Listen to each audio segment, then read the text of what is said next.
In Luke 21, and in verse 16 says, and want to read for us, please give me your ears. And you shall be betrayed by both parents, brethren, even king folks, and friends, and some of you shall they cause to be put to death. You shall be betrayed by your family. You shall be betrayed by your family. Reason I'm bringing this today is for us to consider the power of silence. Like, I'll call this one part two.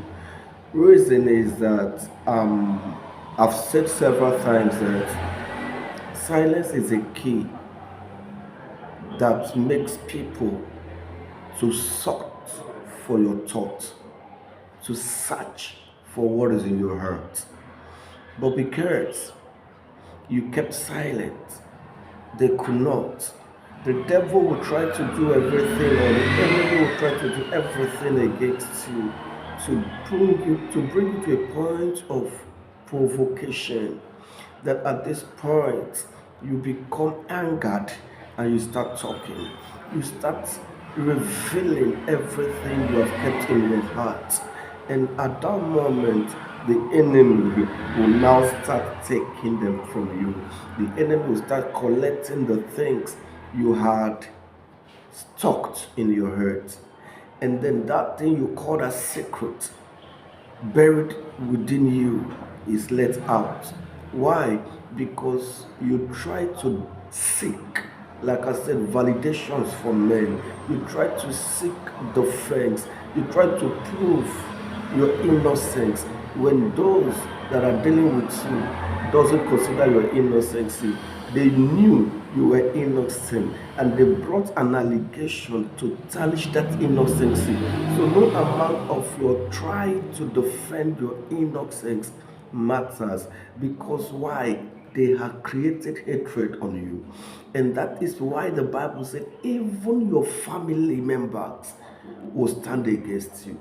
Sir, if your family could stand against you, what would the people that are not family do?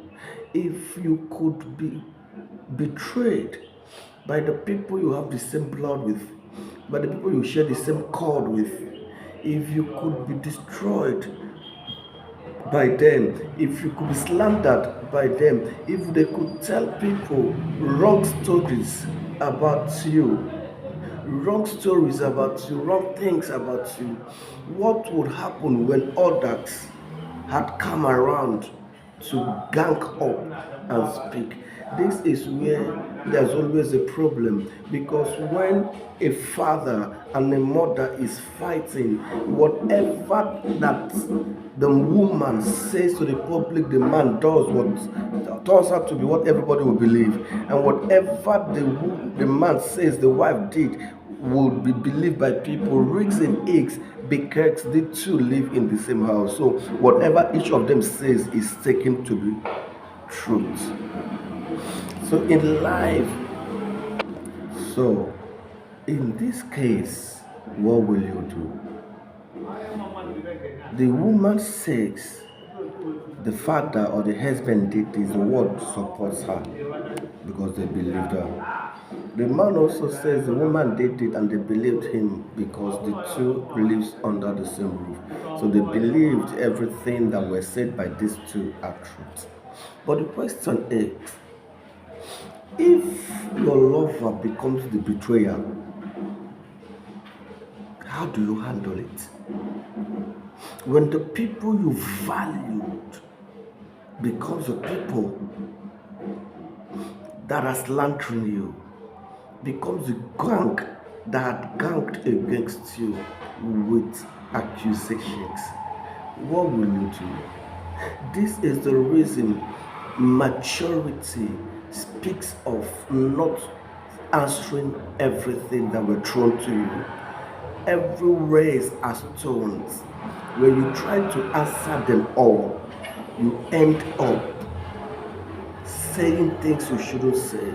You end up speaking from the depths that were prohibited by God.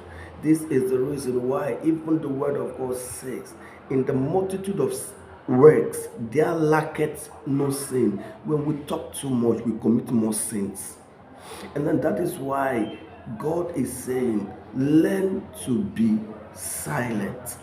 They are hitting you, they are breaking you, they are trying to force things to you, they are trying to make you the black sheep, they are trying to make people to disregard you, they are trying to make people to disbelieve you. Sir, let them do so. If it's better the world disagree with you while God is in agreement with you, it's better the world hates you, slanders you, while God is in support with you. The one thing we are fighting for is not the validations of men. What we are seeking for is the validation of God. And God's validation does not come at the instant where we are condemned. It does not come at the moment of condemnation. The validation will come when all men have shut off their mind from realizing or recognizing or remembering what they did in the last 5 years. And because it is 5 years, 10 years after, 99% of them have forgotten. And then the validation of God will begin. It is at this point that God begins to make announcements of who you are. It's at this time that God begins to speak of your value, your placement in Him. It's at this point that He will bring you to a point where those who had been the enemy of your life will try to seek revalidation, reacceptance. They will start seeking how to come back to you as friends. So we say, remember 5 years back, 10 years back, we used to be friends. Yes, you used to be friends. But those so-called friends that you fed, that ate on your table, that ate with you, were those that killed you spiritually.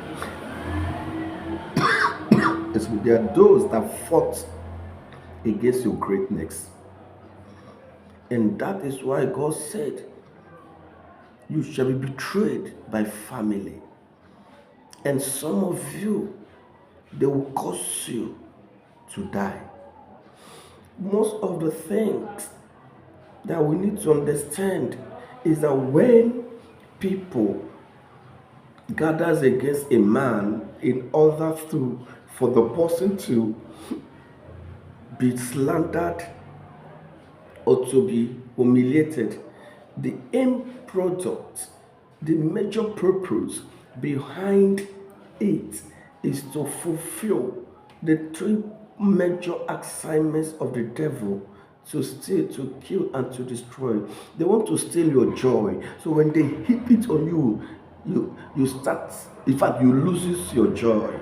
And then when you come back home, you are buried in tears, you are buried in sorrows, your mind is scattered in a billion and one places and positions of life. You think different things, and your BP is rising only because of what people say that should not be called important in your life.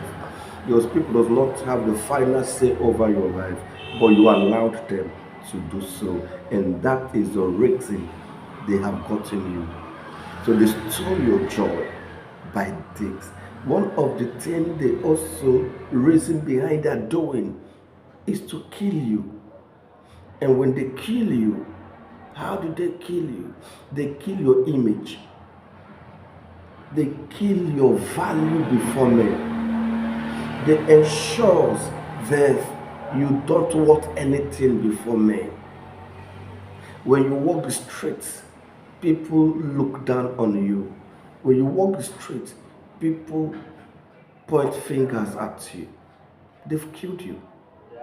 And finally, they want to destroy you.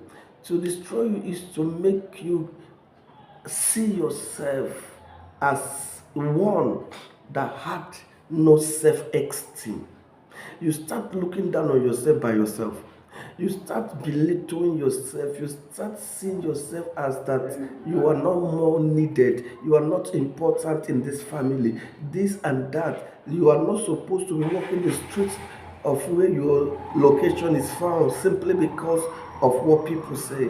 Then they have succeeded in doing the assignment that were handed over to them according to John 10.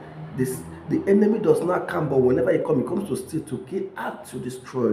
This true purpose of the devil in the life of man comes through hatred and slander. So when people gossip you, put up your shoulders high, keep your focus, and move on. It will not need to move you, because whether you try to please men, they will never be pleased. Every man on this earth has defined what he wants to believe about you. No matter the way you try to present yourself to them, that philosophy they have about you is what they held. You are a good person, but they see evil in you. You are trying to bring every person to the table to be fed. People sees you as being arrogant, so they have defined everything about you. So people have chosen who they want you to be to them. Now nothing you do could change that. So whatever they say about you, carry it. Look at it as a stone that were given to you to build your enterprise. And when you do that, blessings will follow you. Glory will come. Because with all manner of allegations and accusations from your household, from the outsider, makes you strong as a being, develops you into maturity, and makes you focus in life. And this is the three reasons why God even permits them to do what they are doing. So there's no amount of prayers one had to pray that will stop people from slandering them. Because even your family member will still slander you. You were fought in a family, and all of a sudden you begin to see that the other three has ganged against you. Nothing you do matters in that family. You are the first male child, but you are like the outcast. Why? Because they have redefined you, and they've taken their own vision of who you are. Nothing good they say will come out of you. When they are making it, they are jubilating, they are making parties. When you are making it, they will be saying you made money rituals. Nothing good would they see come out of you. And it has been this way every now and then. Why? Because the people of the earth are men and women that has defined what they want people to be around them, even before the people came. So please understand the need of silence. Let them stone you. Let them condemn you. Let them do everything. Keep them quiet. When they did all those things to Jesus, the Bible said he did not open it. It said they dragged him to the slaughter like a sheep to be slaughtered. But he never opened his mouth. They did all manner to him. He kept quiet, trying to bring it to the church that the church should learn how to keep quiet. No matter what people say, whether it is the truth or the lie, let them choose what they want. Let them say what they want to say. Let God be the vindicator, the judge that judges with justice. Be blessed.